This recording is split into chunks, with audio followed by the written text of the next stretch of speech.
terrorism is itself is a form of communication. BLA's insurgency right now is the most potent and disciplined insurgency in South Asia. They say all manners of things against CPAC, but they are absolutely quiet when it comes to, record date. There is a proxy angle to it.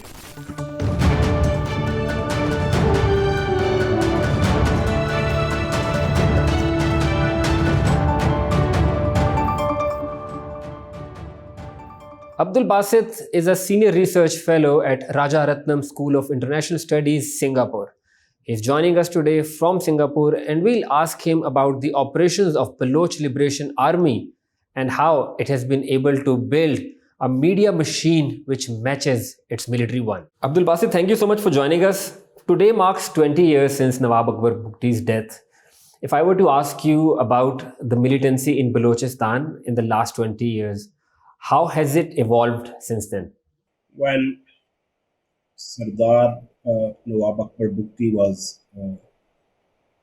killed, I think the insurgency was tribal, in its very incipient, nascent stage.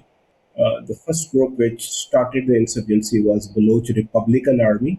Now it has become defunct, and then as it evolved, as the insurgency evolved in subsequent years, I think then BLA became the main group, and with it, the second most prominent group is BLF.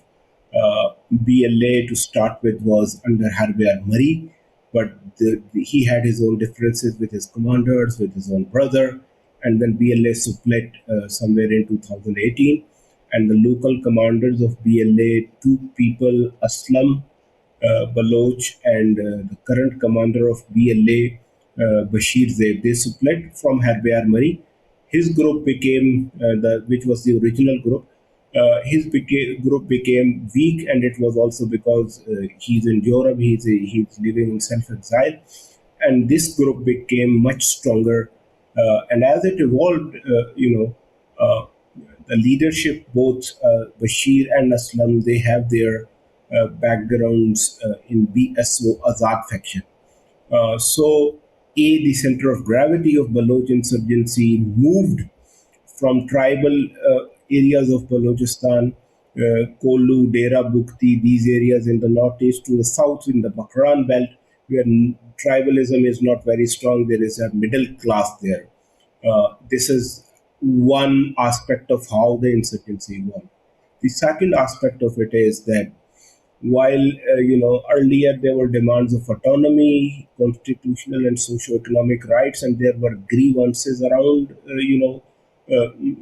those demands, now it has become about demands of separatism, and then it has also evolved in a sense that if there were hit and run operations, low intensity, targeting gas pipelines, railway tracks, power pylons, electricity, watchtowers, towers of mobile companies, some government infrastructure.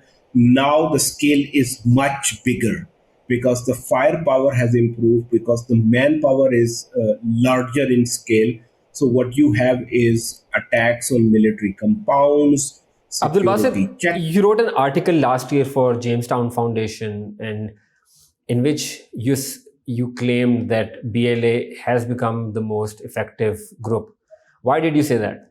I said that BLA's insurgency right now is the most potent and disciplined insurgency in South Asia. And my reasons for saying that is that if you look at other insurgent movements or groups, if Taliban were still waging a war against the US-led order in Afghanistan, then Taliban would have been the most effective insurgency. But Taliban have achieved their goal by forcing the US to leave Afghanistan. So that insurgency is pacified. Then you had the insurgency in Nepal, the Maoist insurgency. It has been incorporated in the political structure as well. And then the Tamil insurgency in Sri Lanka has also been defeated.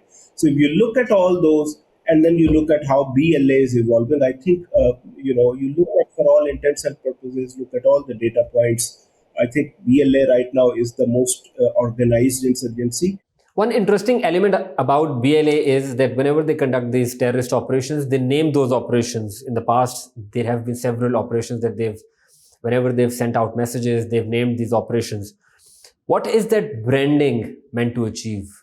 So you see, terrorism is itself is a form of communication, because terrorism is one form of political violence, and this violence is done to communicate your demands, to highlight your grievances, and attract international media's attention, regional and international communities' attention to what you're doing as an insurgent movement or as a terrorist group.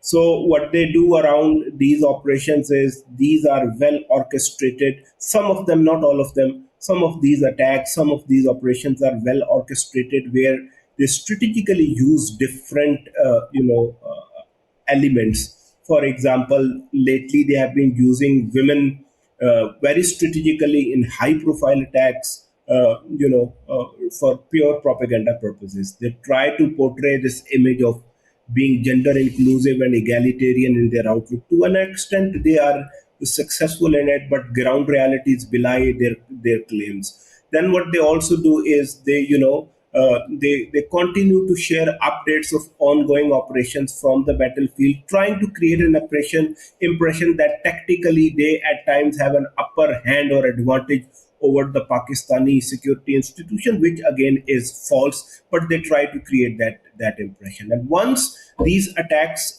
finish, once these operations are over, then they continue to draw mileage out of it by sharing pictures of those who participated in those attacks, especially the suicide bombers, including women. If they use a couple, they will try to highlight that. If there are females involved, they will try to highlight them. They will, one day they will share their pictures and what they did. The next day they will share their profiles. Then the day after, or after a couple of days, they will start. These photographs and these videos that they release of these couples, who is the intended audience for that content? I think their immediate intended audience is the Baloch society, especially the angry pockets of young people within the Baloch society, because this is where they try to recruit. So they try to win the sympathies of that crowd. They try to invite them. They try to lure them. They try to brainwash them to join them by showing that they are they are on their way to achieve their goals. But here is the catch in this. Right now, the insurgency in Balochistan, in my opinion, is deadlocked. And once you deadlock the insurgency, that paves the way for political dialogue. Right now, what I see in the Balochistan is no dialogue is taking place. And if the deadlock prolongs that, then that tactical advantage that the insurgents have over a period of time, it dissipates, because they cannot match the firepower of the state. The state is here to stay. The state is here to safeguard the strategic interest of Pakistan, which closely align with the interests of Balochistan. So in the longer run, they will never be able to overpower, the Pakistani security institution. They will take all the measures they need to take to ensure the security and safety of Baloch people, of Balochistan, of the economic projects, mega economic projects which are there. So in the longer run, the advantage will be dissipated, the advantage will be compromised. So they need to find a way to talk, to open political dialogue, but I think that is not happening. And if this is not happening, ultimately they will lose the advantage. Right now, they seem to have a tactical advantage, but a more coherent counterinsurgency policy can deny them that advantage. Yeah, you mentioned mega projects, and your own research covers the conspiracy theories that the BLA spreads around development and Chinese projects in the region. How effective has that narrative been? And what is the pattern that you see in their communication? I mean, the pattern is they cherry pick. They try to push out a narrative which doesn't, triangulate with the ground realities, because there are gaps in their own propaganda. For instance, they say all manners of things against CPAC, against Chinese project, but they are absolutely quiet when it comes to Recordec, where a Canadian consortium Barrick Gold is investing. I don't recall a single attack against that company. God forbid. I hope that it never happens. But they would they would categorize Barrick Gold's investment and their exploration, mining exploration operation as foreign investment, while they would characterize the Chinese investment as And why is some that? kind Why is that? Do you see a of foreign hand behind this? there is a proxy angle. Yes, there is a proxy angle to it.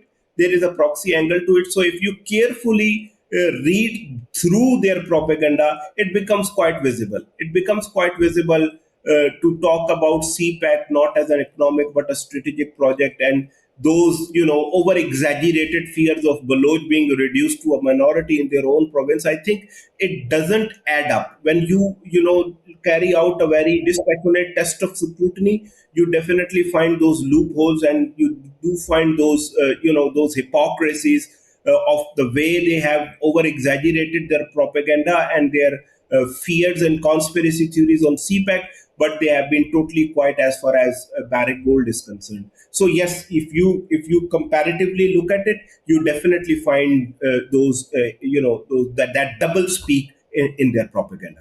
But this is for their patrons and their masters. They try to please them because that's the agenda which is given to the group. Do it in propaganda, do it through asymmetric attacks. They do that.